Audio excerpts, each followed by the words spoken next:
teve um movimento de saída do casulo, que começou ali, né? Então, eu comecei a olhar de novo para os meus interesses, para aquela Elaine lá de trás, que na juventude era muito sonhadora, achava que podia fazer tudo. Então eu fiz um processo de saída, comecei a investir de novo na área profissional, fazer vários cursos, o processo terapêutico me ajudou bastante. E eu comecei a entrar nesse campo do autoconhecimento quando eu decidi voltar para mim.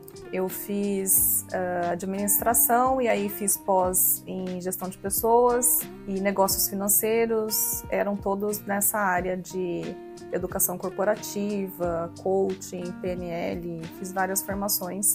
Dentro do banco eu fiz vários cursos muito interessantes, o banco foi realmente uma boa escola. Eu acredito que foi o ponto de início.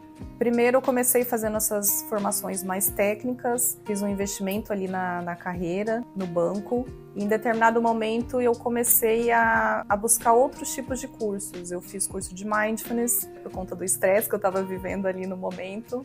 E foi o primeiro contato com meditação, com atenção plena. E aí eu acho que eu começo a fazer um caminho um pouco diferente. E aí quando eu descobri a filosofia do yoga, isso me surpreendeu, porque eu também achava que eram só as posturas. E decidi fazer o curso de formação de yoga como um autoconhecimento, para ter uma maior observação do meu próprio corpo, porque desde criança sempre lidei com questões de saúde e eu via que protocolo médico nenhum funcionava. Então eu decidi que eu ia assumir como protagonista mesmo e me cuidar. E aí eu comecei a fazer esse caminho de busca pelo autoconhecimento, uma busca para voltar a mim. Teve um marco que eu acredito que fez uma virada de chave, foi quando eu participei de um encontro da Fraternidade Sem Fronteiras aqui em Campo Grande. E eu sempre tive vontade de fazer trabalho voluntário, mas eu achava que eu não tinha tempo, porque eu tinha criança pequena e sempre ficava adiando. E aí naquele encontro eu entrei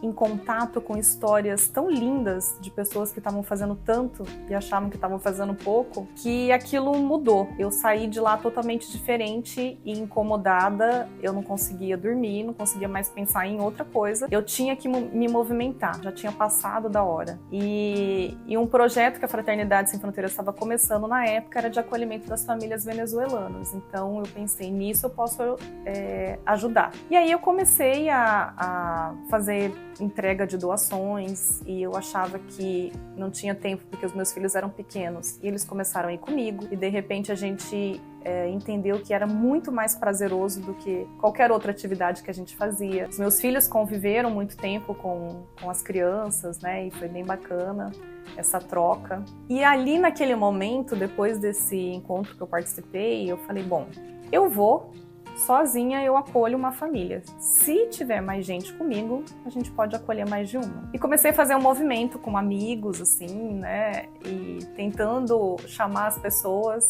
e ninguém veio.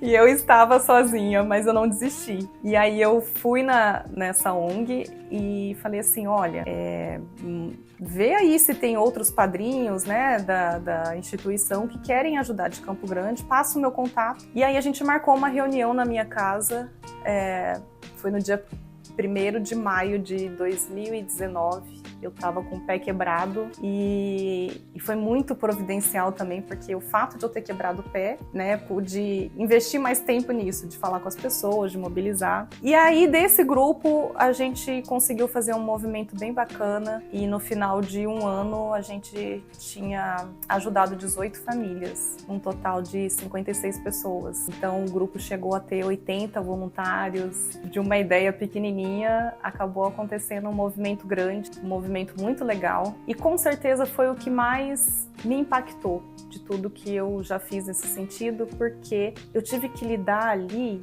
com expectativas que às vezes a gente coloca nesse trabalho voluntário. Então não tinha horário, né? Não era eu que fazia o horário, era de acordo com a necessidade. E às vezes a gente dar algo, às vezes a gente fica numa intenção de receber algo em troca, mesmo que seja um obrigado. Mas quando isso te desafia e você não tem, às vezes, aquela gratidão de volta, você não tem nada de volta, aí é que a gente precisa se olhar e se trabalhar. Porque qual que é a necessidade que a gente coloca até quando você ajuda, quando você está se doando. Então, como uma amiga minha que fazia o mesmo trabalho, ela falou, é viver o evangelho na prática todos os dias.